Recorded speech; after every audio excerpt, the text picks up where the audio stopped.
Hi guys, so for today's video I'm going to show you how to make fish burgers in the air fryer along with a creamy lemon mayonnaise. So sit back, relax and enjoy, and thanks for watching.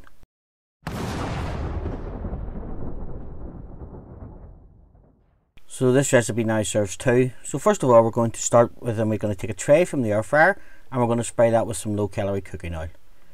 Now we're going to take 25 grams of flour and we're going to season it well with some salt and some freshly ground black pepper.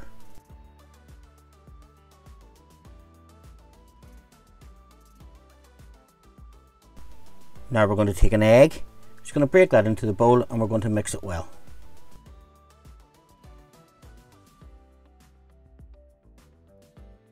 Now in the third bowl we have 75 grams of panko breadcrumbs and we're just going to add half a teaspoonful of paprika. Give that a mix up just to make sure the paprika is everywhere.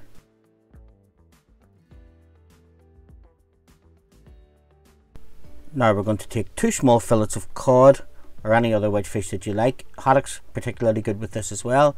We're going to cover it in the flour mixture. Then we're going to dip it into the egg.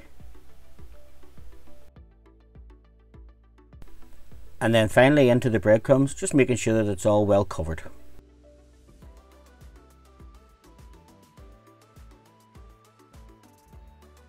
Now folks, if you're enjoying my videos, please don't forget to hit the like button, subscribe to the channel and hit the bell for notifications. It does help that I can make further videos for you. Now we're going to take these fillets and we're just going to spray them with some low calorie cooking oil and then we'll take them over to the air fryer. Now we just pop them into the air fryer at 180 degrees centigrade and cook them for 10 minutes just until they're fully cooked through. Now while our fish is cooking, we're just going to make a lemon mayonnaise dressing. So we take 50 grams of low fat mayonnaise, 1 clove of crushed garlic, 1 tablespoonful of chopped chives and half a teaspoonful of freshly squeezed lemon juice. Just give that a stir around and pop it to the side.